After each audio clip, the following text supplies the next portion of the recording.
नमस्ते। मैं हूँ सपना खंडेलवाल और हम आज ये नया सेशन कर रहे हैं महाभारत का। 16 हम सेशंस कर चुके हैं, आज हमारा 17th है और हम सिस्टमैटिक अध्ययन कर रहे हैं महाभारत, संस्कृत हिंदी ट्रांसलेशन ऑफ गीता प्रेस गोरखपुर। तो ये हम सबसे पहले प्रणाम कर लेते हैं अपने इष्ट को, अपने देवताओं को, अपने गुरुओं को, वेदव्यास जी को। ओम नारायणं नमस्कृत्यं नरं चैव नरोत्तमं देवीं सरस्वतीं व्यासं ततो जयमुदीरयेत्। ॐ नारायणं नमस्कृत्यं नरं चैव नरोत्तमं देवीं सरस्वतीं व्यासं ततो जयमुदीरयेत्। हमने क्या कहा, छोटे से शब्दों में हमने ये कहा कि नर और नारायण को प्रणाम करके हम वेद व्यास जी को प्रणाम करते हैं, जिनकी जिह्वा पे वे सरस्वती जी बैठी हैं और जो जय नाम के ग्रंथ का जय नाम के ग्रंथ का के वक्ता हैं और गणेश जी उनको लिख रहे हैं। तो हमने सबको प्रणाम करा, सारे देवी देवताओं को प्रणाम करके हम इस व्यास गद्दी पे बैठे हैं एक सुनने के लिए कि आगे क्या हुआ। हमने कहाँ छोड़ा था? हमने वहां छोड़ा था जहाँ पे सारे कौरव पैदा हो जाते हैं। कौरवों के पैदाइश की दिव्य कथा पे हम लोगों ने एंड करा था लास्ट। अब जन्मेजय पूछते हैं वैशंपायन जी को कि आपने मुझे ये सब तो बता दिया कि कौरवों की उत्पत्ति कैसे हुई, पर अब मैं जानना चाहता हूँ कि जो पांडु महाराज वन में चले गए थे अपनी पत्नियों के साथ, और फिर मेरे जो पूर्वज हैं, मेरे पूर्वज कैसे पैदा हुए, मुझे उनके बारे में भी बताइए। तो हम ये एस्टैब्लिश कर चुके हैं कि ये जो कथा हो रही है ये नैमिषारण्य के क्षेत्र में हो रही है। शौनक ऋषि अपने 12 वर्षों के सत्र में कथा वहां पे चला रहे हैं और ये कथा वहां पे भी चल रही है जहाँ पे वैशंपायन जी जन्मेजय को बता रहे हैं। कहाँ? जन्मेजय के सत्र यज्ञ, सर्प यज्ञ में, जहाँ पे सर्पों के विनाश का कार्यक्रम चल रहा था, वहां पे अवकाश मिलता था तो वहां पे कथा होती थी। एक कथा कहाँ हो रही है? एक यहाँ पे हो रही है, हमारे और आपके बीच में वार्ता हो रही है। तो ये जो हम वार्ता कर रहे हैं, हम बिल्कुल सिस्टमैटिक स्टडी कर रहे हैं गीता प्रेस गोरखपुर के संस्कृत अनुवाद से। ठीक है? तो जन्मेजय कहता है मैं जानना चाहता हूँ कि मेरे पूर्वजों, जो मेरे पूर्वज हैं पांडव, उनकी उत्पत्ति कैसे हुई। वैशंपायन जी कहते हैं बताता हूँ, सुन लो, आने तो दो मुझे। तो वैशंपायन जी कहते हैं कि राजा पांडु को अ, मृगी करने का, शिकार शिकार को मृगया कहते हैं, मृगी करने का बहुत शौक था। तो वन में विचर रहे थे और राजा पांडु बहुत पराक्रमी राजा and extremely brave, extremely powerful. तो उन्होंने देखा कि एक मृगों का जोड़ा मैथुन कर रहा है और राजा पांडु ने क्षत्रिय धर्म के अनुसार मृगया करने का उनको अधिकार था। उन्होंने 5 बाण मारे और ये मृगों के जोड़े को, जो मैथुन कर रहा था, उन्हीं बाणों से दोनों को बींध दिया। और हाय हाय हाय चित्कार करके वो जो मृग था उसने मुनि का रूप धर लिया और बोलने लगा, ये आपने क्या करा? राजा पांडु, महाराज पांडु, आप तो इतने बड़े धर्म की ज्ञाता है, आपको तो सब चीजों की खबर है, और आपने जिस कर्म में मैं संलिप्त हूँ इस समय, मेरी काम वासना शांत नहीं हुई थी, आपने मुझे मार डाला।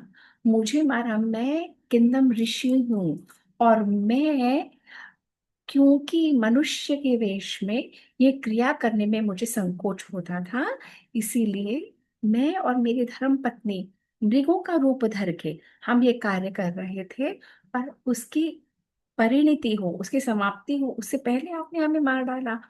और ये तो आपने घोर घोर अन्याय करा है। मनुष्यों के लिए भी अगर कोई संकट में हो या अगर कोई विपरीत परिस्थिति परिस्थिति में हो, तो उनको मारना मारना, उनके का वध करना, हत्या करना अधर्म माना गया है। और आपने इस समय ये कार्य कर दिया। तो राजा पांडु तो शॉक्ड। ही नेवर एक्सपेक्टेड कि जो मृग और मृगया थे और वो मनुष्य की वाणी में बोल रहे हैं। फिर राजा पांडु ने कहा, पर ये तो हमारे लिए धर्म है, क्षत्रियों के लिए तो ये अलाउड है, आप कैसे कह सकते हो मैंने अधर्म करा। तो मुनि किंदम ने कहा कि वो कार्य पूरा नहीं हुआ था, तब आपने करा है। आपको ब्राह्मण दोष नहीं लगेगा, ब्राह्मण वध दोष, क्योंकि आप जानते नहीं थे कि मैं ब्राह्मण हूँ।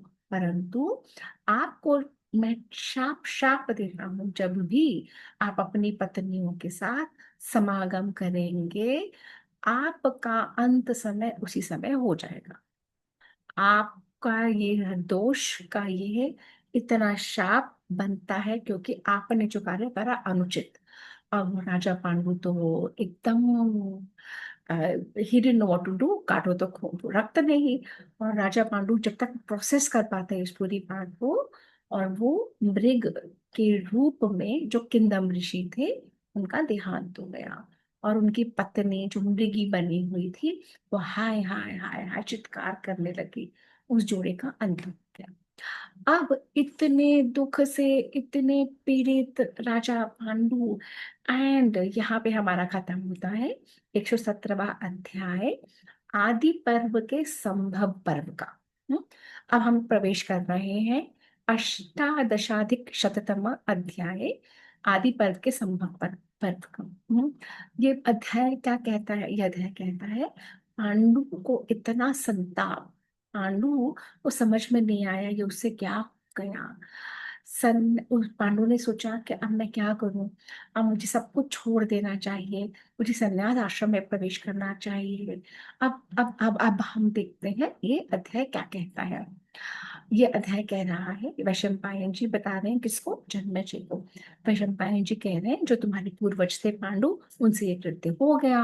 अब जब उनसे कृत्य हो गया तो वे तो विलाप करने लगे। उनकी पत्नियों ने जो उनके साथी थी, उन्होंने देखा कि महाराज विलाप कर रहे हैं।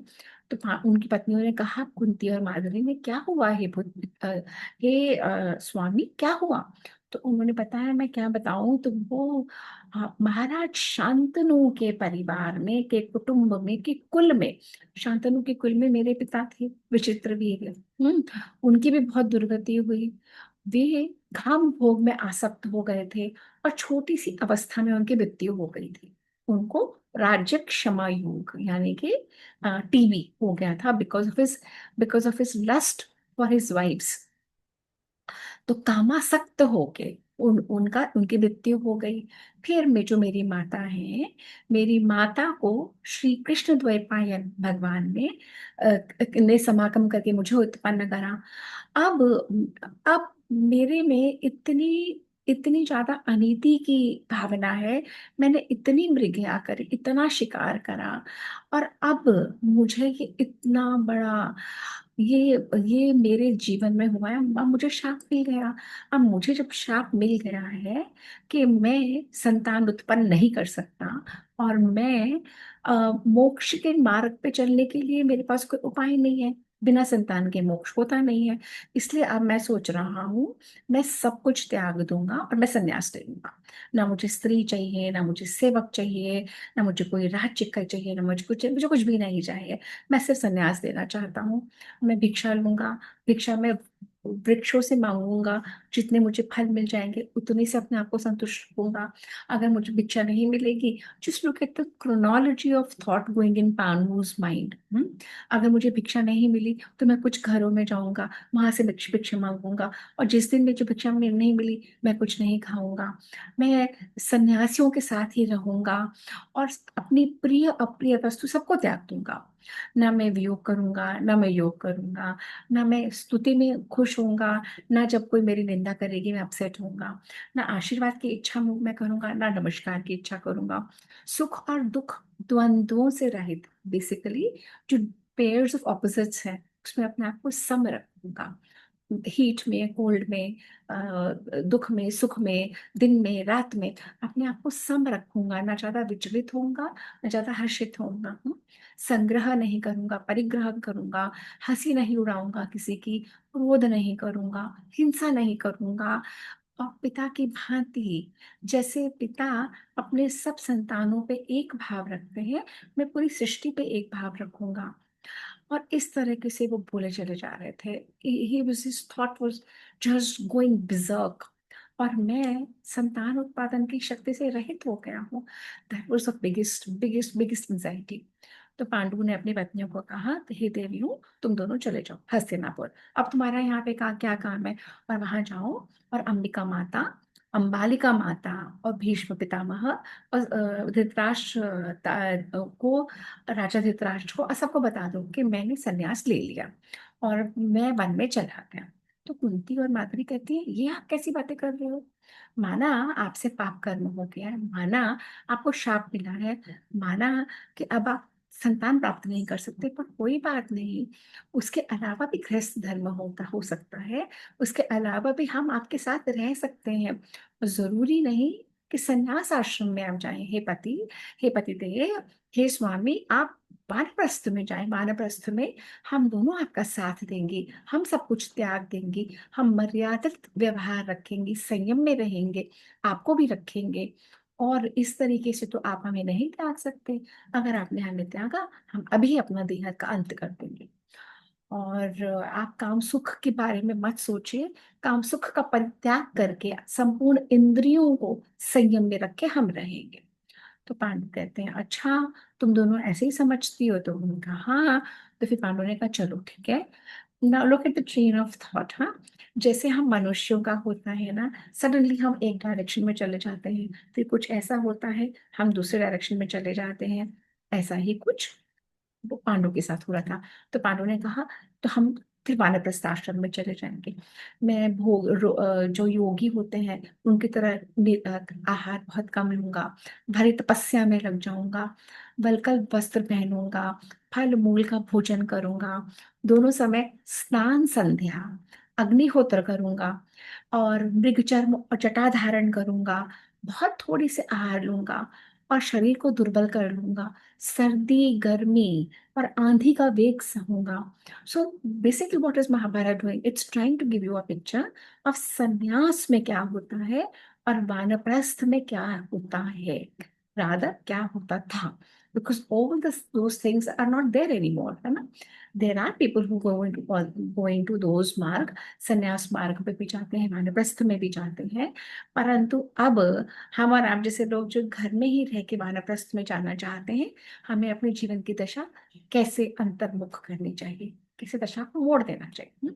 एकांत में रहूंगा, आत्मचिंतन करूंगा, भूख प्यास की परवाह नहीं करूंगा, शरीर से तप करूंगा, कंद मूल फल खाऊंगा, पका हुआ कुछ नहीं खाऊंगा, देवता और पितरों को अर्पण करूंगा, मंत्र पाठ करूंगा, और वानप्रस्थ आश्रम में कुटुंबी जनों का भी अप्रिय नहीं करूंगा, दर्शन भी नहीं करूंगा। आप जब इतना सारा करते हैं तो वैशंपायन जी बता रहे हैं जन्मेजय को, हे जन्मेजय, फिर तुम्हारे पूर्वज महाराज पांडु ने अपने सारे आभूषण, जो उनका सरपेच था, बाजूबंद था, कुंडल था, और वस्त्र थे, बहुमूल्य वस्त्र, और माद्री और कुंती को भी उन्होंने प्रेरित करा कि अपने अपने सारे गहने आभूषण उतारे। और उन्होंने सेवक को बुलाया और सेवक से कहा, ये सेवक, ये हम सब, उन्होंने अपने सारे आभूषण तो दान दे दिए, जितने भी वहां पे ब्राह्मण थे, जितने भी ऋषि ऋषि मुनि महात्मा सब थे। बाकी जो धन था, क्योंकि पांडु रहते थे वन में, परंतु पूरा स्टेट का सब कुछ उनके पास, धन वैभव, सेवक सेविकाएं, उनकी शिकार करने के लिए सब कुछ पैराफर्नेलिया था। तो उन्होंने अपने अपने आभूषण तो दान दे दिए, और बाकी का सारा धन, सारा पैराफर्नेलिया उन्होंने सेवकों को दे के कहा कि तुम हस्तिनापुर जाओ, और अब महाराज धृतराष्ट्र को, पितामह भीष्म को, गुरुवरों को, द्रोणाचार्य कृपाचार्य सबको बता दो कि महाराज पांडु, महाराज ने पांडु अब अर्थ काम और विषय स्त्री सुख सब छोड़ के अपनी पत्नियों के साथ वानप्रस्थ में चले गए। और सेवक भी हाय हाय करने लगे, परंतु सेवकों ने वही करा जो आदेश मिला था। तो सेवक वो सारा धन लेके वहां चले गए और धृतराष्ट्र के समीप पहुंचे। धृतराष्ट्र को उन्होंने बताया। तो धृतराष्ट्र तो जो कैरेक्टर हमें सीरियल्स में दिखाते हैं, Dhritarashtra was not exactly like that, no. Dhritarashtra used to care for his brother Pandu. और धृतराष्ट्र दिन रात अपने भाई की चिंता में रहती थी कि पांडु क्या कर रहा होगा, पांडु वन में है, पांडु का किस तरह से जीवन चल रहा होगा। और जब सेवकों ने आके ये बताया तो वो और दुखी हो गए। उन्होंने धृतराष्ट्र को अपना ही महल, अपना ही शैया, अपना ही सब कुछ नहीं अच्छा लगता था।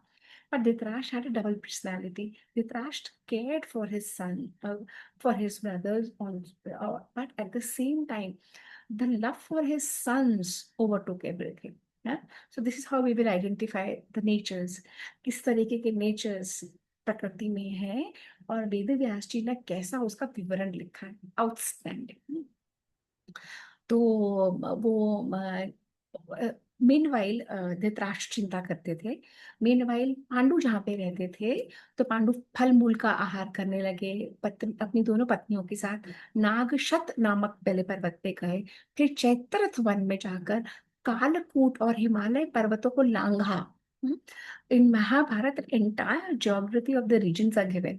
सो नागशत पर्वत के बाद चैत्रथ वन में गए, कालकूट और हिमालय पर्वत को लांग के वो गंधमादन पर्वत पर चले गए। और वहां पे कैसे करते थे, अब उनके पास सेवक नहीं थे, उनके पास कोई अपनी टीम नहीं थी, सिर्फ वे दोनों पत्नियां और वे अकेले। परंतु वहां पे जितने भी लोग रहते थे, कौन रहता है वहां पे, सिद्ध, तपस्वी, ऋषि, महर्षि, बड़े बड़े जो आचार्य, बड़े बड़े जो तपस्या से अपने आप को स्ट्रॉन्ग बना देते हैं, वे ऋषि, वो वे लोग उनका लुक आफ्टर करते थे, वे लोग उनका मार्ग उनको बताते थे, वे लोग उनका संरक्षण करते थे। ये सारा क्रॉस करके इंद्रद्युम्न सरोवर पर पहुंच के, और उसके बाद वो हंसकूट को लांघा और शतशृंग पर्वत पर पहुंचे।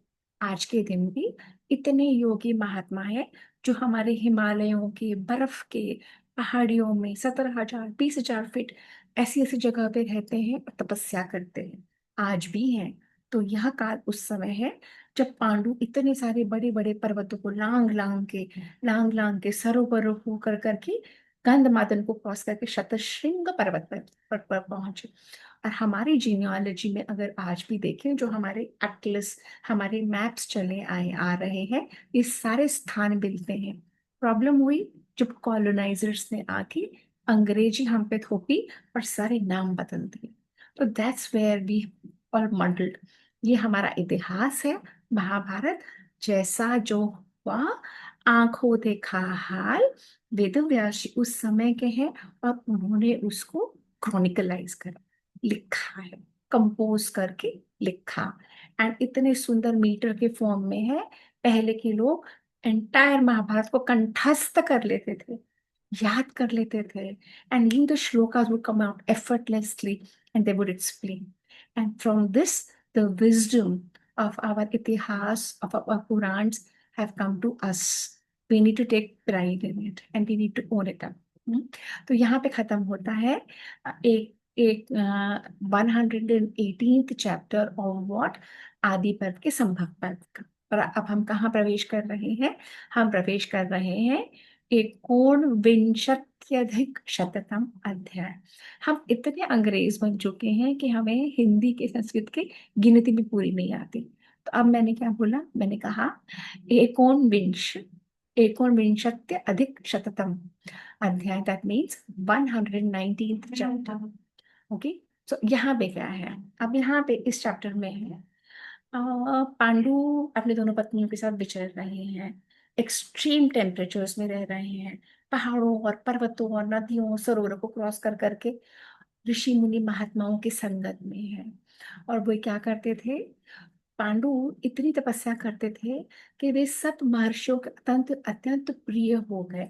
उनका संयम, उनका व्यवहार, उन जिस तरह से अपने आप को कंडक्ट करते थे, वे ऋषि मुनियों की सेवा करते, अहंकार से दूर रहते, संपूर्ण इंद्रियों को जीत लिया, अपने ही शक्ति से वे स्वर्ग लोग जाने की चेष्टा करते थे। So the lokas that we talk about, the narak and the Prithvi and the swarg, apparently यहीं पे स्थान है अलग अलग, जहाँ पे मनुष्य अपने शरीर के साथ, प्रोवाइडेड वो अपने आप को उतना केपेबल। अब हर एक कोई तो स्पेस में नहीं जा पाता ना, स्पेस में जाने के लिए अपने आप को प्रिपेयर करना पड़ता है और उस व्हीकल में जाना पड़ता है। सिमिलरली कुछ ऐसे लोग होते हैं जो अपने आप को उस लेवल पे प्रिपेयर कर लेते हैं कि they can go to this लोकास। जस्ट बिकॉज हम और आप नहीं जा सकते, just because we don't know about it, it doesn't mean it doesn't exist. तो हम अपने शास्त्रों का जब अध्ययन करते हैं, ये मान के चलते हैं कि उनमें जो बातें बताई गई हैं वो सत्य है। हम्म। तो पांडु कितने ही ऋषियों, उनको भाई समान प्रेम करते थे, कितने के पांडु मित्र हो गए थे। और बहुत से ऋषि मुनि, एक दिन उन्होंने देखा, अमावस्या का दिन था, कि सारे के सारे ऋषि सब तैयार होके कहीं जा रहे हैं। तो उन्होंने कहा कहाँ जा रहे हो सब लोग? तो उन्होंने कहा हम तो ब्रह्मा जी का दर्शन करने जा रहे हैं। ब्रह्मा जी कौन? हमारे क्रिएटर, जहाँ से इस सनातन धर्म की संस्कृति, हमारे पूर्वज, हमारे फर्स्ट फोर फादर, तो हम उनकी इच्छा दर्शन करने जा रहे हैं। तो बोले हम, मैं भी जाऊंगा। तो उन्होंने कहा, अ, वो पांडु ने अपने पत्नियों को कहा हम भी चलेंगे। तो ऋषियों ने समझाया आप नहीं जा सकते हैं, वो बहुत कठिन है, बहुत दुर्गम वो यात्रा है, और ये राजकुमारी तो कभी भी नहीं कर सकती, इट इज इम्पॉसिबल, हम तो आपको नहीं लेके जाएंगे। पांडु ने कहा मैं तो चलूंगा। तो ऋषियों ने समझाया ये तरीका ये नहीं, आप नहीं जा सकते। तो पांडु ने कहा आप मेरे मोक्ष के साधन खत्म हो रहे हैं, पुत्र मेरे हो सकता नहीं है। जो मेरे पुत्र हो नहीं सकता, मैं एक वन ऑफ द साधन ऑफ डूइंग पितरों का ऋण चुकाना। Before that let's see, before that what they से। तो मुनि कहते हैं देखिए, देखो मैं तुम्हें बता रहा हूँ, जहाँ पे देवता अप्सरा गंधर्व सब रहते हैं, बहुत डिफिकल्ट टेरेन है, सैकड़ों विमान है वहां पे। हमारे शास्त्रों में विमानों की बहुत चर्चा है, खचाखच वहां पे विमान भरे हुए हैं। और वहां पे कुबेर महाराज के अनेक उद्यान है। वहां पर वहां की भूमि ना फ्लैट नहीं है, बहुत ऊंचा नीचा है। और वहां पे ऐसे हैं जहाँ पे हमेशा बर्फ जमी रहती है। वहां पे पशु पक्षी वृक्ष नहीं है, आप कैसे जाओगे? वहां पे गुफाएं हैं, वहां पे अत्यंत कठिन है, वहां पे कोई नहीं जा सकता। सिर्फ वायु चलती है वहां पे, और हम जैसे सिद्ध महर्षि जा सकते हैं, आप नहीं जा पाएंगे। और ये राजकुमार तो कदाप नहीं जा पाएंगे। तो पांडु कहता है सब तरफ से आप मेरे लिए दरवाजे बंद कर रहे हो। पहले आप लोगों के शास्त्रों ने बता दिया संतानहीन को मोक्ष नहीं मिलता, और फिर आप लोग कहते हो मैं पितरों के ऋण से भी नहीं छूटा। अब बताओ मैं कैसे जाऊंगा? आप लोगों ने समझाया है मुझे महर्षि कि जब हम पैदा होते हैं हमारे पास चार तरह के ऋण होते हैं, और वो ऋण जब तक हम नहीं चुक जाते, the very fact that we have a human body means that we have to pay, that we are in debt with our from our ancestors. हमारे एंसेस्टर्स मिले तो हमारे परदादा परदादी, फिर हमारे दादा दादी, फिर हमारे माँ पिताजी, फिर हम। तो जब और हम ये ऋण चुकाने के लिए, ये डेट हमें चुकाना है। बिना डेट अगर हम चुकाए जाते हैं तो कर्मों की साइकिल में हम बंधे रहते हैं। तो जिस वजह से हमें जन्म मिला है, वी हैव टू पे इट बैक। तो ये ऋण चुकाने का क्या तरीका है? हमें संतान उत्पन्न करनी पड़ेगी। जो संतान उत्पन्न करेगी, जो हम करेंगे, वो क्रिया कर्म और श्राद्धों द्वारा ये लिनिएज को प्लीज करते हैं, ग्रैटिट्यूड शो करते हैं। तो इस तरीके से ये ऋण चुकता है।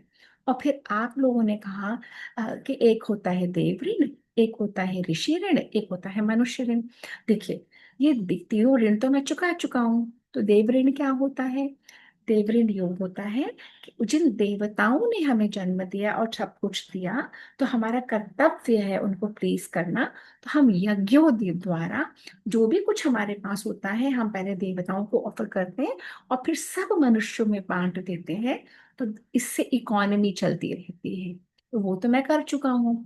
ऋषि ऋण, ऋषि ऋण क्या है? जो हमारे गुरुओं ने, हमारे ऋषियों ने हमें अध्ययन करा। जैसे मैं कहती हूँ कि मुझे दीप्ति जी ने से दीप्ति जी और विश्वा जी मेरे गुरु हैं, और उनसे जो कुछ मैंने सीखा है मैं आपसे शेयर कर रही हूँ।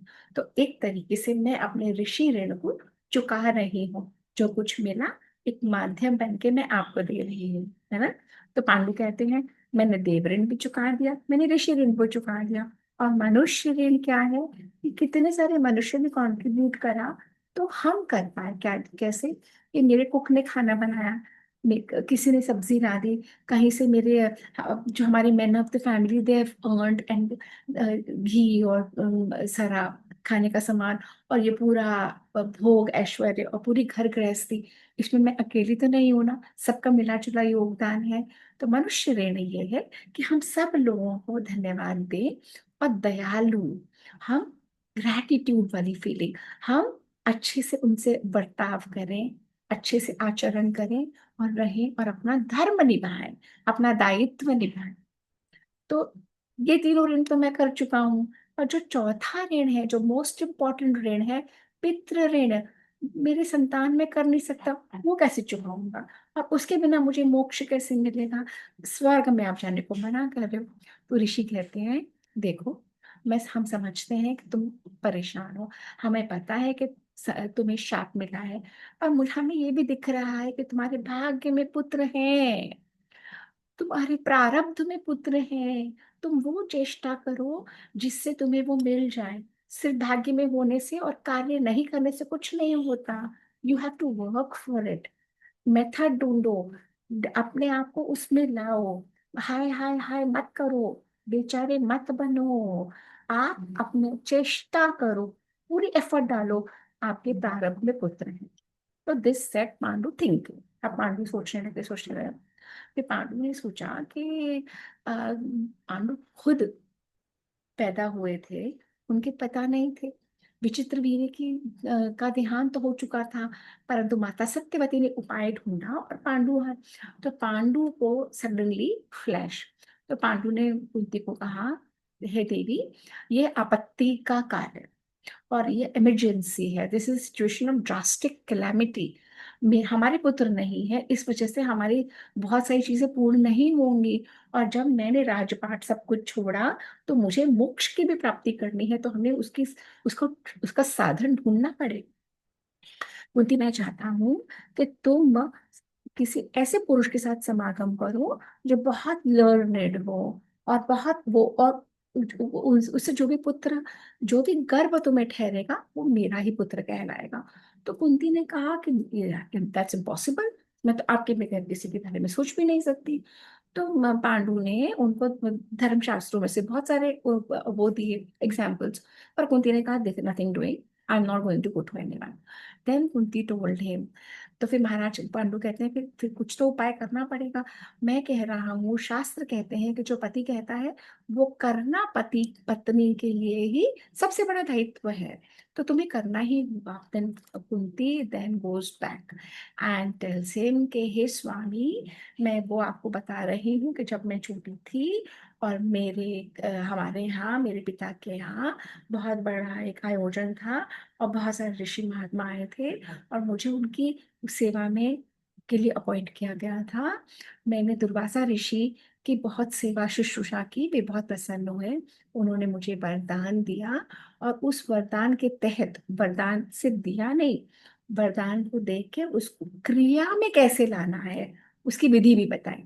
तो मुझे वो वरदान दिया और वो क्रिया, वो करने से मैं जिस भी देवता का आवाहन करूंगी, जो देवता वो वो आएंगे और पुत्र रत्न की प्राप्ति हुई। पांडु से, वाओ, ये तो मिल गया। जो ऋषि वो लोग कहते थे चेष्टा करो, हमें उत्तर मिल गया। अब पांडु सोचने लगे, look at Pandu train of thought. Pandu सोचने लगे, पांडु ने कहा कि राज्य का कार्यभार करना है। हम हस्तिनापुर के हैं और Hastinapur of that time was the capital of the entire, ये जो पूरी पृथ्वी में अलग अलग अलग जो राज्य, जो वसाल्स के साथ जो करते थे, सब जगह से टैक्स आता था यहाँ पे हस्तिनापुर में। तो it controlled the whole whole पृथ्वी, काइंड ऑफ अ सिचुएशन। तो पांडु ने सोचा कि हमें तो राज्य करना है हमारे वंशजों को, तो उसके लिए क्या जरूरी है? उसके लिए जरूरी है धर्म। तो सबसे पहले तुम धर्मराज का आवाहन करो और धर्मराज से पुत्र पुत्र प्राप्त करूंगी। और कुंती कुंती ने वो मंत्र उच्चारण करा, और कुंती ने उनके लिए उपहार वगैरह निकाले, वृक्ष जो जो जो कुछ कर सकती थी, और मंत्रोच्चारण करा, वो क्रिया में वो लाई। एंड देन शी सॉ कि धर्मराज कमिंग।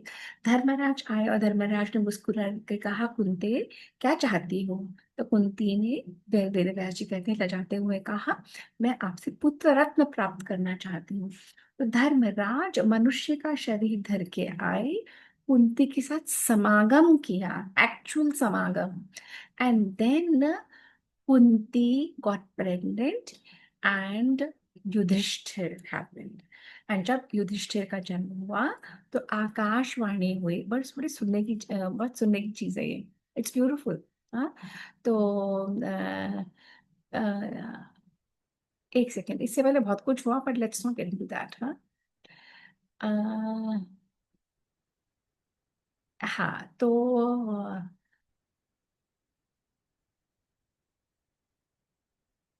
हाँ तो एक्चुअली मैंने आपको फास्ट फॉरवर्ड बोल कर ले गई हूँ। हाँ, I didn't go into my notes. हाँ।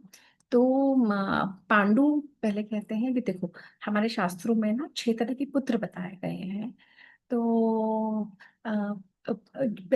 मतलब अगर एक पति पत्नी का नॉर्मल वे में पुत्र नहीं होता, तो there are many ways of how you can get an offspring जो आपके आपके संपत्ति का अधिकारी बनता है। कैसे?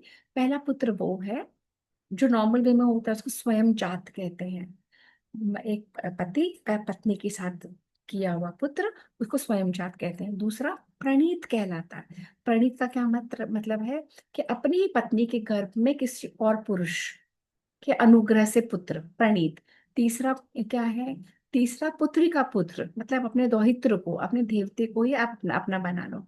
चौथा क्या है? पुनर्भव, जो कन्या का विवाह हो चुका है और जो डिवोर्सी है या विडो है, उसके साथ आपका पुत्र पैदा हुआ, वो पुनर्भव पुत्र। फिफ्थ है कानीन, कि हम विवाह हुआ कपिल का, उससे पहले स्त्री का कोई और पुत्र था किसी और के साथ, कि हाँ मैं उसको अपना नाम दे दूंगा, Kanin. So this is how detailed our civilisation has been. कि बहुतों के कपल्स के पुत्र बच्चे नहीं होते, पर these are different methods of how you can have your own, of you can have your own child. And छठा क्या है? बहन का पुत्र, भांजा। जो आपकी बहन है उसका पुत्र भांजा। ये सारे 6 तरीके के पुत्र, ये आपके संपत्ति के अधिकारी हो सकते हैं। इनको कहा जाता है बंधु दायाद। और ये सब कौन कह रहा है? पांडु कुंती को समझाने के लिए कि देखो इतने सारे मेथड्स हैं, हमें कोई भी एक अडॉप्ट करके पुत्र तो चाहिए ही चाहिए। तो उसके बाद वो कहते हैं ये तो है बंधु दायाद। अब मैं तुम्हें बता रहा हूँ, और और 6 तरह के पुत्र हो सकते हैं। अबंधु दायाद मतलब पहले के तो जो रिलेटिव्स में था, बहन का हो, उसका हो, बेटी का हो, अपनी ही पत्नी से है, किसी और पुरुष। अब यह है अबंधुदायक, मतलब जिससे कोई रिलेशन नहीं है। जैसे दत्त, जो हम अडॉप्टेड कहते हैं ना, दत्त मतलब जिसे माता पिता ने स्वयं दे दिया हो। जैसे जैसे वसु अडॉप्शन के लिए दे देते हैं, तो दत्त माता पिता ने स्वयं समर्पित करा। क्रीत, जो खरीदा गया हो। जो बहुत सारे कपल्स होते हैं जो पैसे देके बेबी ले लेते हैं। कृत्रिम, जो कई बार झूठे ही कह देता है मैं आपका पुत्र हूँ, छोटा बेबी आ जाता है कि मैं तो आप ही का बेटा हूँ, मैं आप ही के साथ रहूंगा। चौथा है सहोड़, जो कन्या अवस्था में लड़की गर्भवती होकर भी आई गई, a pregnant girl getting married to someone else, तो जो जिसके साथ विवाह हो रहा है वो उसको अपना पुत्र मान ले, सहोड़। और ज्ञाति रेता, अपने ही कुल में से, वो हीन जाति की प्रॉब्लम में हो, उसके स्त्री के गर्भ से लिया हुआ। तो पांडु कहते हैं इतनी सारी चीजें हैं करने के लिए। और आपत्ति काल में तो नीच जाति के पुरुष भी का भी बेबी ले सकते हैं। तो कुंती कहती है ऐसा बात है, मैंने आपकी समझ ली, पर मैं ये सब नहीं करूंगी। और मैं आपको बताऊं, आप तो मुझे बता रहे हो, मैं भी आपको बताती हूँ कि हमारे शास्त्रों में क्या क्या है। तो कुंती वो बोलते हैं क्या? कुंती कहती है आपने दूषिताश्व का नाम सुना है?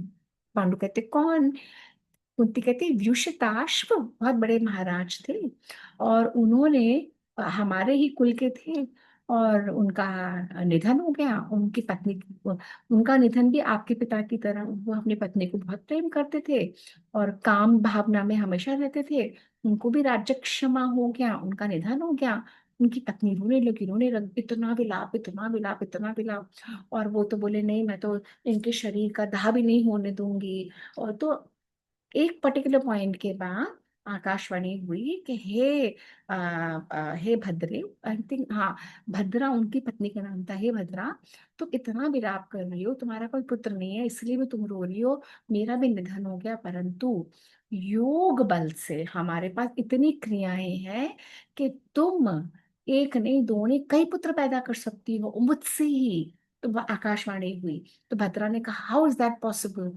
तो उन्होंने कोई टेक्निक बताई, एंड अपेरेंटली उस टेक्निक के द्वारा every night she would lie down with her dead husband's body, and then with that yoga ball, with whatever the powers were, she had not one, not two, not three, but 6 sons. तो ये कौन बता रहा है? कुंती बता रही है। किसको बता रही है? पांडु को।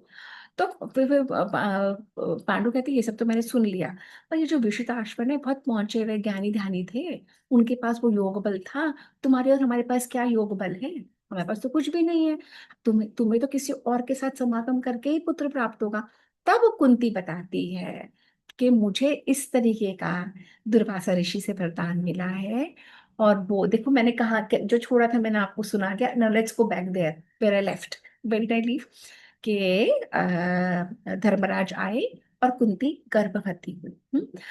परंतु कुंती कब गर्भवती हुई? जब वहां हस्तिनापुर में गांधारी को पूरा 1 वर्ष हो गया गर्भ रख रहे और बच्चा नहीं हो रहा था।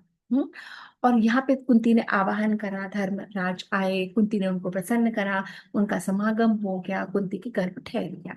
जब and look how Ved Vyas जी है सेड। वेद व्यास जी कहते हैं पूरी एस्ट्रोनॉमिकल डेटिंग कॉन्फ़िगरेशन सब कुछ दिया है। और बहुत सारे लोग कार्य कर रहे हैं महाभारत की टाइमलाइन एस्टेब्लिश करने के लिए थ्रू द एस्ट्रोनॉमिकल ऑल्सो। कैसे लिखते हैं वो? कि जब चंद्रमा ज्येष्ठ नक्षत्र पर था, सूर्य तुला राशि में, शुक्ल पक्ष की पूर्णा पंचमी तिथि और अत्यंत श्रेष्ठ अभिजित 8वां मुहूर्त में, उस समय कुंती ने एक उत्तम पुत्र को जन्म दिया, यशस्वी, जो महान था। अब उसी समय आकाशवाणी हुई। ये Pandava are not normal human beings. क्यों? क्योंकि ये देवताओं की संतानें हैं। देवताओं को एक आने का एक रीजन, कृष्ण आए, एक रीजन। देवताओं को मनुष्य के साथ एक रीजन से आए हैं, धर्म को एस्टैब्लिश करने के लिए, अधर्म का नाश करने के लिए। तो there is always a reason. तो आकाशवाणी हुई, क्या हुई? यह श्रेष्ठ पुरुष धर्मात्माओं में अग्रगण्य होगा। ये लोग हमें कहते हैं कि युधिष्ठिर सिर्फ जुआ खेलते थे। No, not at all. when you read the Mahabharata, you're in awe of Yudhishthir's character, the way he handled himself. इन लोगों ने पूरी इतनी महाभारत में से हमें एक पक्ष दिखा के कहते हैं बड़ा weak character, not at all. Dharmaraj Yudhishthira. और आकाशवाणी हुई, ये अग्रगण्य होगा, ये पृथ्वी पर पराक्रमी एवं सत्यवादी राजा होगा, ये प्रथम पुत्र युधिष्ठिर के नाम से प्राप्त होगा। और ये सब कौन सुन रहा था? जितने भी वहां पे ऋषि मुनि महात्मा थे। कुंती का पुत्र हुआ और आकाशवाणी जोरों से हुई, स्पष्ट शब्दों में आकाशवाणी। फिर आफ्टर सम टाइम पांडु ने कहा कुंती को, देखो अब हमें, हमने धर्म का तो आ गया, अब हमें क्षत्रियों में बल बहुत जरूरी है। अब तुम ऐसा करो कि तुम बल में कि उनको बुलाओ, और जो सबसे श्रेष्ठ है अश्वमेध यज्ञों में, वैसे बलि जो है, तो वायुदेव के समान कोई बलि नहीं है, उनको बुलाओ और पुत्र प्राप्त करो। तो कुंती ने वही सारा प्रोसेस करा और मंत्रों का आह्वान करा। वहां से वायुदेव आए। तो वायुदेव ने कहा कि क्या चाहती हो? कहा पुत्र चाहिए। तो ऐसा पुत्र चाहती हूँ जो महाबली हो, विशाल काय हो और सबके घमंड को चूर कर दे। तो वायुदेव के समागम से भीम हुआ। और भीम के समय एक बड़ी इंटरेस्टिंग कथा है। क्या कथा है? आप लोग बोर हो रहे हो? नहीं सुनाऊं? सुनाऊं ना? इंटरेस्ट आ रहा है ना? मुझे भी बहुत इंटरेस्ट आ रहा है ना। तो 10th डे बीन के बाद कुंती 10वें दिन के बाद सरोवर में स्नान करने गई। और कहते हैं वहां पे से कोई शेर आ रहा था और महाराज पांडु ने शेर को मारा। और जब शेर इतनी जोर से चीखा, कुंती घबरा गई और कुंती के हाथ से भीम छूट गया। और जिस पर्वत की वे ये सब हो रहा था चोटी पे, वो पूरा पर्वत ढह गया। सबने कहा ओह माय गॉड, इतना बली। तब उनको पता लगा कि उनका पुत्र जो भीमसेन है इतना बली। और आकाशवाणी क्या हुई, और इसका एस्ट्रोनॉमिकल कॉन्फ़िगरेशन नक्षत्रों का, चंद्रमा चंद्रमा मवा नक्षत्र पर विराजमान, बृहस्पति सिंह लग्न में, सूर्यदेव दोपहर के समय मध्य भाग में, पुण्यमय त्रयोदशी तिथि का मैत्र मुहूर्त में कुंती देवी ने अविचल शक्ति वाले भीमसेन को जन्म दिया। अब पांडु कहते हैं ये दो तो पुत्र हो गए। पांडु को कहते हैं अब देखो, ये तो दोनों आ गए, पर अब मैं चाहता हूं सब नरों में श्रेष्ठ, सबसे ज्यादा।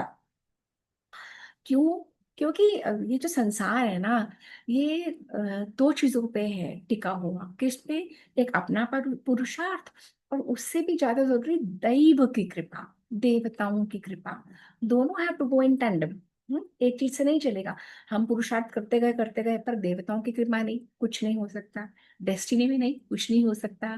प्रारब्ध में नहीं, कुछ नहीं हो सकता। Both have to go in tandem. और अगर देवताओं का है और तुम कुछ नहीं करते तो कुछ नहीं हो सकता। तुम बैठे रहते हो तो कुछ नहीं हो सकता। It has to go in tandem. तो वो कहते हैं कि कुंती, मैं जानता हूँ कि देवताओं में सबसे बड़े प्रधान है इंद्र, और इंद्र समान अब मैं पुत्र चाहता हूँ। और जो वो पुत्र होगा वो संग्राम में अपना सामना, उसके सामने कोई मनुष्य टिक नहीं पाएगा। अपने मन, वाणी और क्रिया से इंद्र को पहले प्रसन्न करता हूँ। तो पांडु ने कहते हैं बहुत तपस्या करी, एक पैर पे रह के सूर्योदय से सूर्यास्त तक कुछ खाना नहीं, कुछ पीना नहीं, कॉन्सेंट्रेटेड अपने, और तपस्या करके इंद्र प्रसन्न हुए। पहले पांडु ने प्रसन्न करा, इंद्र प्रसन्न हुए। इंद्र ने क्या कहा, क्या चाहिए? उन्होंने कहा मुझे पुत्र चाहिए। फिर उन्होंने कुंती को कहा, कुंती को प्रेरणा दी कि तुम ये सब करो। फिर इंद्र आए, इंद्र के साथ समागम हुआ और अर्जुन जन्मे। अर्जुन कैसे जन्मे? अर्जुन में जन्मे, एंड अर्जुन की birth is beautiful to hear, Arjuna कैसे जन्मे? फागुन मास के समय पूर्व फागुनी और उत्तर फागुनी के नक्षत्र काल की संध्या, फागुन मास, और अत्यंत स्पष्ट शब्द में आकाशवाणी हुई। And you have to listen to this आकाशवाणी टू बिलीव इट, हाँ, to believe the Nar and the Narayan aspect, to believe in what Arjun stands for, हाँ। तो आकाशवाणी अत्यंत स्पष्ट शब्दों में क्या है? कुंती, यह बालक कार्तवीर्य अर्जुन के समान तेजस्वी, शिव के समान पराक्रमी और इंद्र के समान अजेय होगा, तुम्हारे यश का विस्तार करेगा। भगवान विष्णु जो वामन रूप में प्रकटे थे और माता अदिति का हर्ष बढ़ाए, वो तुम्हारे साथ होगा।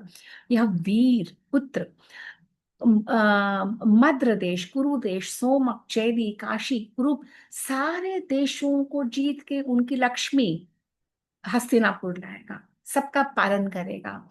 ये उत्तर दिशा में जाकर राजाओं से युद्ध करेगा और असंख्य धन राशि लाएगा, कोष को भर देगा, खांडव वन में खांडव दाह करेगा। यह समस्त क्षत्रियों का नायक होगा, बलवानों में श्रेष्ठ होगा, महान यशस्वी होगा। देवादिदेव शंकर को संतुष्ट करके उनका पाशुपत अस्त्र प्राप्त करेगा। निवात कवच दैत्यों के साथ जो सदा द्वेष रखते हैं देवताओं के साथ, उनको इंद्र की आज्ञा से संहार कर देगा उनका। पुरुषों में श्रेष्ठ दिव्यास्त्रों का पूर्ण रूप से ज्ञान प्राप्त करेगा। Kunti shocked, stunned. पांडु सुन रहे हैं, सारे ऋषि मुनि महात्मा। इतनी लंबी आकाशवाणी जब हुई, सब देखने, और फिर झुंड के देवता वहां पे सब आ गए। कौन कौन आ गया? Just listen to the whole thing, it's so fascinating. हमें सिर्फ सुनना चाहिए, हमें आना चाहिए, हमें पता तो लगे हमारे शास्त्र क्या कहते हैं। कद्रु के पुत्र नाग, गरुड़, गंधर्व, अप्सराएं, प्रजापति, सप्तर्षि। कौन कौन सप्तर्षि? भरद्वाज, कश्यप, गौतम, विश्वामित्र, जमदग्नि, वशिष्ठ, और जो नक्षत्र रूप में है। मुझे किसी लेडी ने बोला कि सपना तुम सारे नाम क्यों बताती हो? तो मैंने कहा मैं इसलिए बताती हूँ, हम जो अध्ययन कर रहे हैं, व्यास जी जो करवा रहे हैं वह कर रहे हैं, और अगर हम नहीं संपूर्ण नाम लेते तो हम कहीं खरे नहीं होते टेक्स्ट से, क्योंकि हमारे कानूनी तो श्रवण भी नहीं कर रहे हैं नाम, हमें पता भी नहीं है।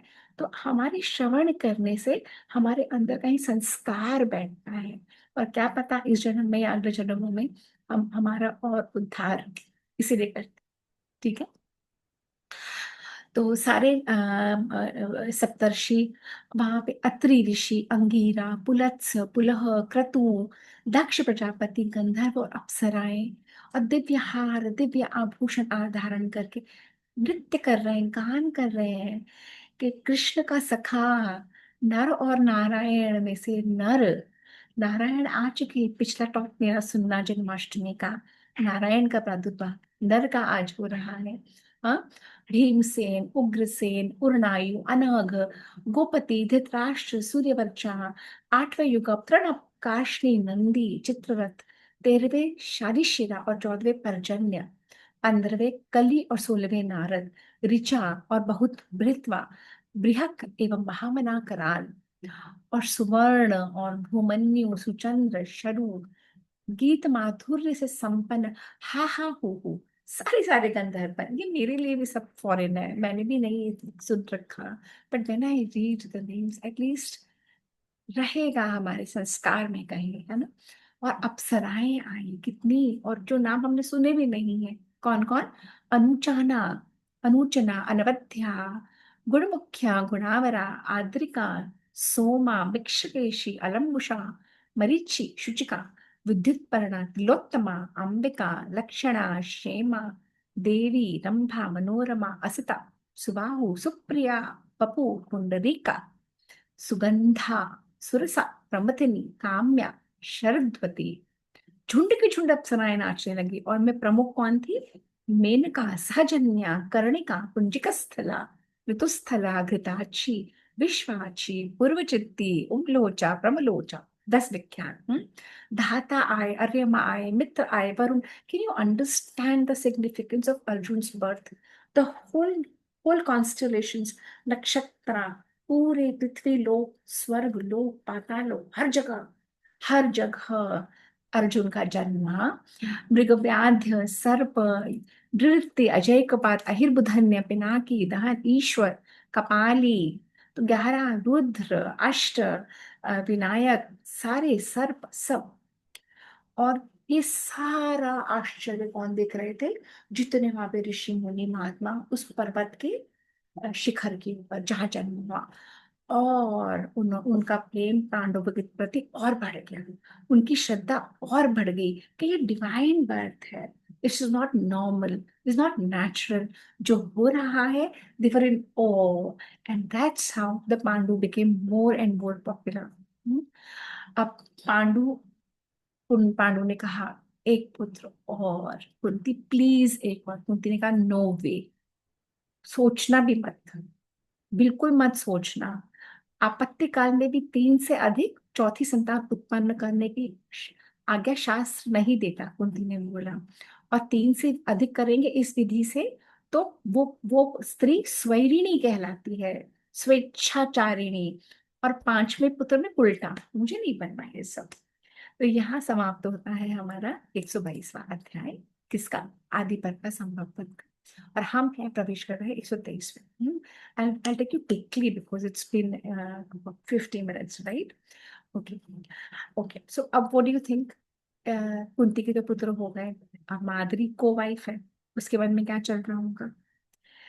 As expected Madhavi approach Pandu कि मुझे पता है मैं तो इतनी लायक हूँ और इतनी सुंदर हूँ, और मेरे में सारी क्वालिटीज हैं पटरानी बनने की, पर क्योंकि मैं छोटी हूँ इसलिए मुझे कुंती के नीचे रहना पड़ता है। अब आप मुझे हेल्प करनी चाहिए। मुझे इतनी तकलीफ नहीं हुई जब मैंने सुना कि वहां पे 100 कौरव पैदा हो गए, मुझे नहीं हुई। मुझे इतनी तकलीफ नहीं हुई जब मैंने सुना, जब मुझे दिख रहा है कि ये तीनों पैदा हो गए। परंतु हे महाराज, मैं आपके लिए कह रही हूँ, आपका वंश बढ़ेगा। कहिए ना कुंती को मेरे भी पुत्र पैदा करवा दे।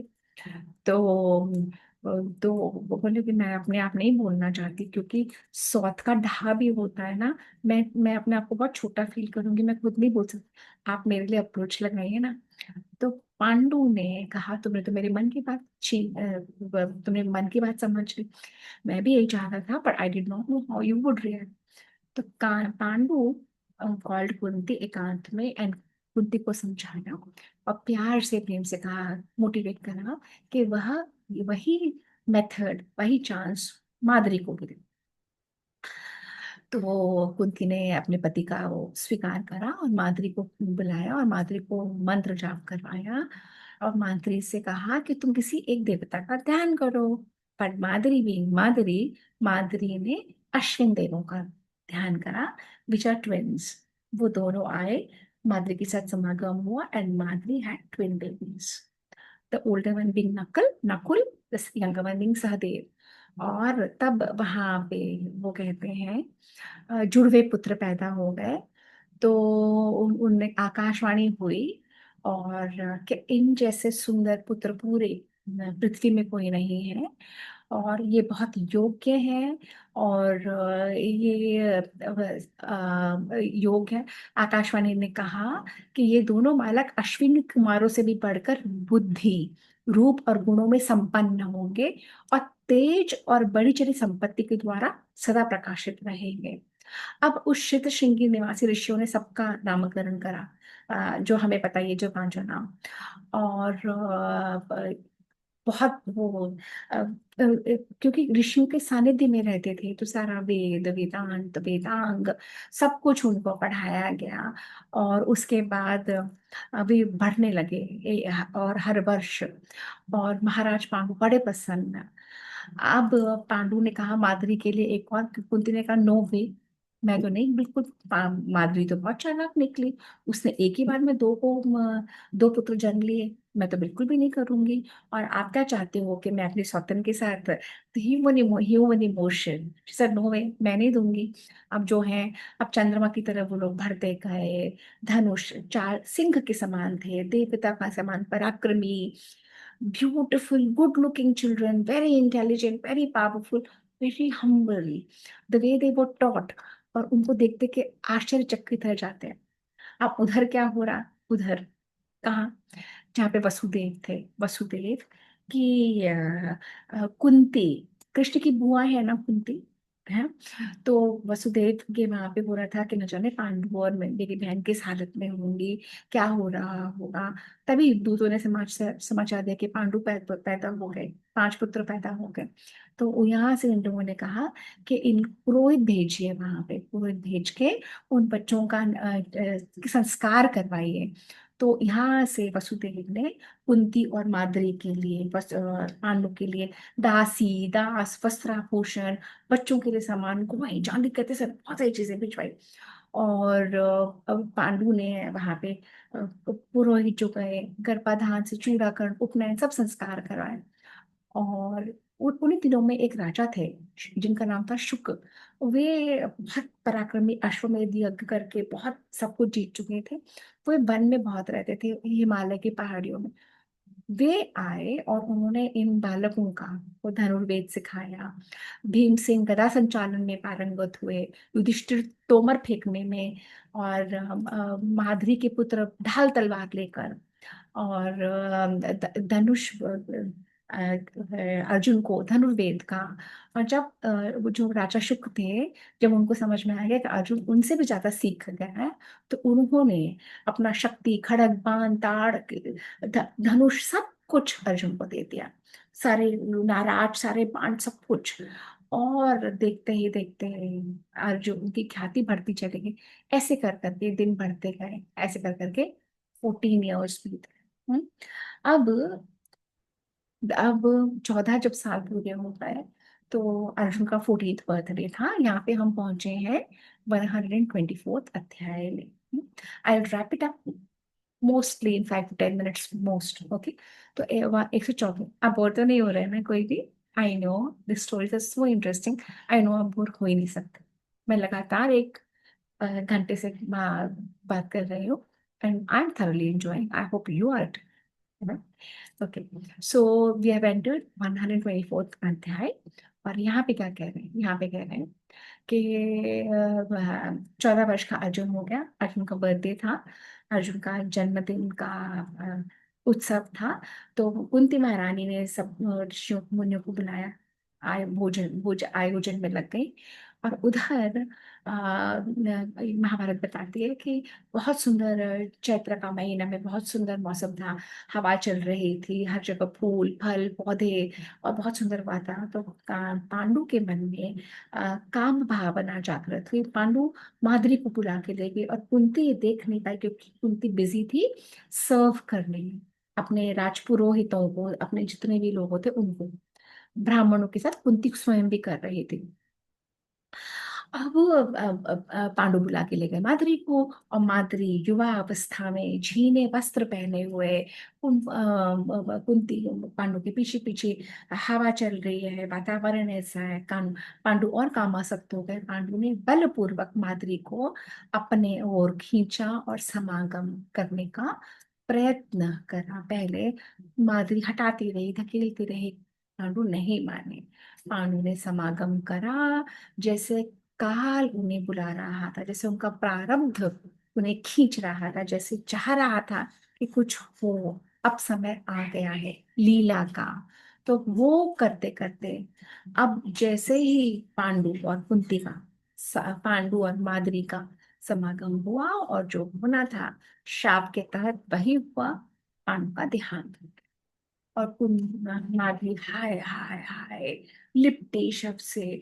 और उधर से जब उसकी आवाजें आई, तो कुंती अपने पुत्रों के साथ, सब बच्चों के साथ वहां पे, तो माधवी ने दूर से ही रोक दिया, हे बहन कुंती दीदी, इन बच्चों को यहाँ पे, बालकों को मत लाओ, वहीं छोड़ दो, आप अकेली आओ।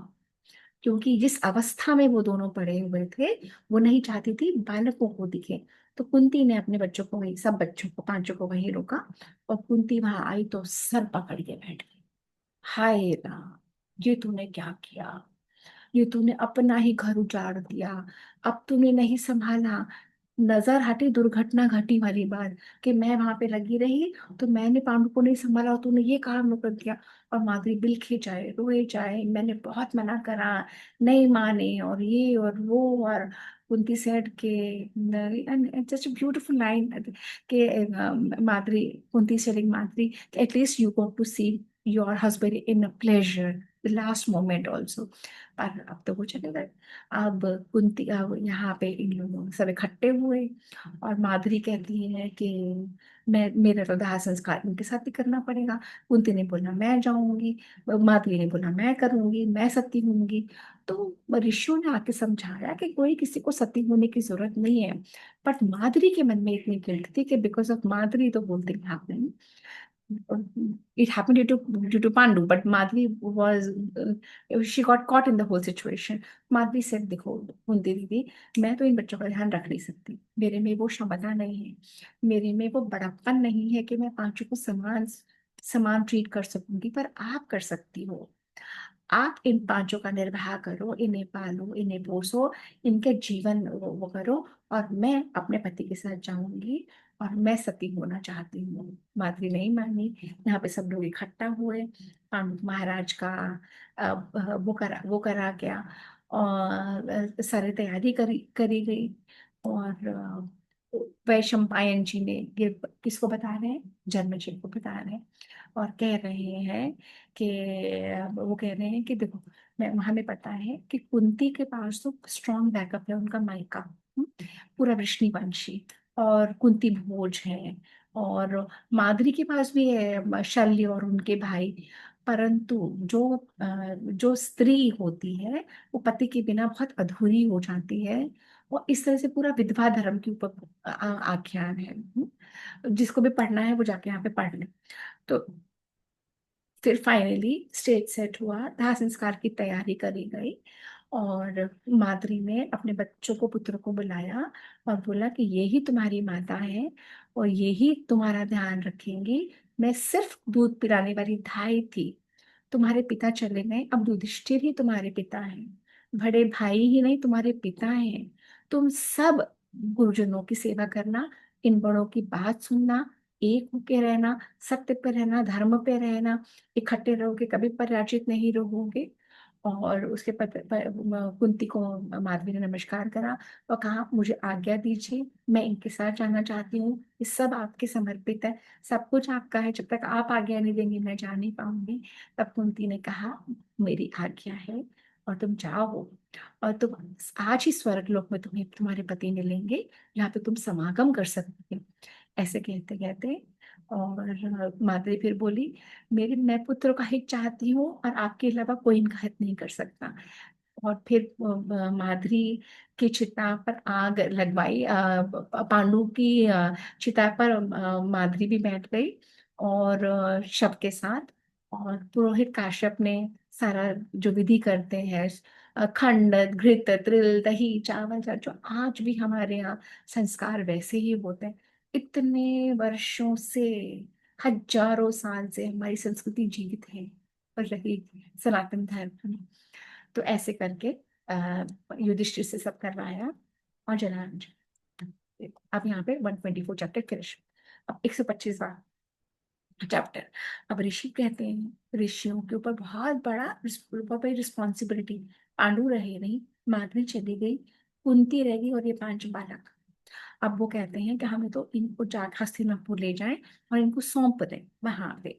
कौन कह रहा है? वैशंपायन जी। किसको कह रहे हैं? जन्मेजय को।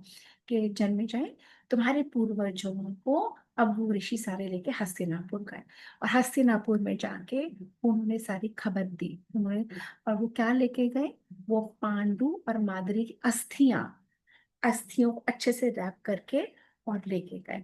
और वहां पे लेके गए और उन्होंने महाराज को बताया, सेवकों को कहा जाके वो सारे के सारे लोग बाहर चले आए। खबर सुन के पूरा हस्तिनापुर इकट्ठा हो गया। पांडु सबको बहुत प्रिय थे।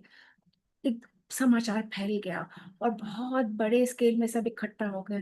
अंबिका बालिका धृतराष्ट्र, और रोना धोना, और वहां पूरा वातावरण शोकमग्न हो गया जैसे वो आज ही मरे हैं। तो ऋषियों ने बताया कि ये महाराज पांडु के ये 5 पुत्र हैं, ये देवताओं द्वारा उत्पन्न हुए हैं। आकाशवाणी हुई है हर पुत्र के समय, हे महाराज युधिष्ठिर, हे महाराज धृतराष्ट्र, इन 5 को स्वीकार करो और इनको राज्य इनका सही समय पे उचित समय पे दे देना। और भीष्म पितामह सब लोगों को बोल के, और वो तो ऋषि मुनि अंतर्धान सब देखते रह गए। सबने कहा साधु साधु। महाराज धृतराष्ट्र ने विदुर से कहलवा के बहुत बड़े स्केल पे सारा उनका आयोजन, अस्थियों को प्रॉपरली करके, पूरा प्रोसेस करके वो सब का। अब उसके बाद क्या रहा? और उसके बाद हम पहुंचे हैं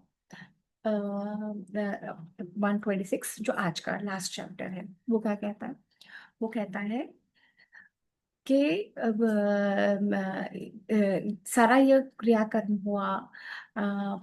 धृतराष्ट्र ने कहा पांडु के नाम पे, माद्री के नाम पे सबको दान दो, दया दिखाओ, धर्म दो, सब कुछ करो, जैसे जैसे कुंती चाहती है वो सब कुछ करो, जैसी व्यवस्था उसको करवानी है। अच्छे से ढक के, अच्छे से सारी क्रियाकर्म करके। और वो दोनों अंबिका माता, अंबालिका माता, उनके पुत्र उनके सामने चले गए। सभी रो रहे थे। हस्तिनापुर में बहुत ही रुदन वाला माहौल था। और वो दिन बताया, 12 रात्रियों के बाद 17वें दिन तक सारे क्रियाकर्म चलते रहे। और इसके बाद का वहां पे दुख, सालों बाद सब दुखी होते रहे और सारा नगर अस्वस्थ। पर अब हम देखेंगे नेक्स्ट टाइम से आगे क्या हुआ। तो मैं सपना खंडेलवाल, ऑन बिहाफ ऑफ वैदिक फुटप्रिंट्स, आज ही सेशन वाइंड अप कर रही हूँ महाभारत का। और नेक्स्ट टाइम हम द्विवेदी फाउंडेशन के अंतर्गत लेके आएंगे नया अध्याय, सिस्टमैटिक रिटेलिंग ऑफ महाभारत, जिससे हम अपनी ज्ञान परंपरा से जुड़ सकें और अपने राष्ट्र भारत की अखंड सभ्यता पर गर्व कर सकें और सीख सकें। हरिओम। तो हम मंत्र के साथ करते हैं। ओम पूर्णमद पूर्णमिदम पूर्णात् पूर्णमुदच्यते पूर्णस्य पूर्णमादाय पूर्णमेवावशिष्यते। ओम शांति शांति शांति ही। हरिओम एवरीवन। और आप लोग अगर हमारे लाइव सेशन से जुड़ना चाहते हैं तो आप हमें कमेंट करके बताएं, तो हम आपको उस व्हाट्सएप ग्रुप में जोड़ लेंगे जहाँ पे हम अपने लाइव सेशंस के बारे में इंफॉर्मेशन देते हैं। तो आप और हम मिलके भारत के इतिहास को, भारत की संस्कृति को, सभ्यता को जितना योगदान दे सकेंगे वो जरूर देंगे। हरिओम।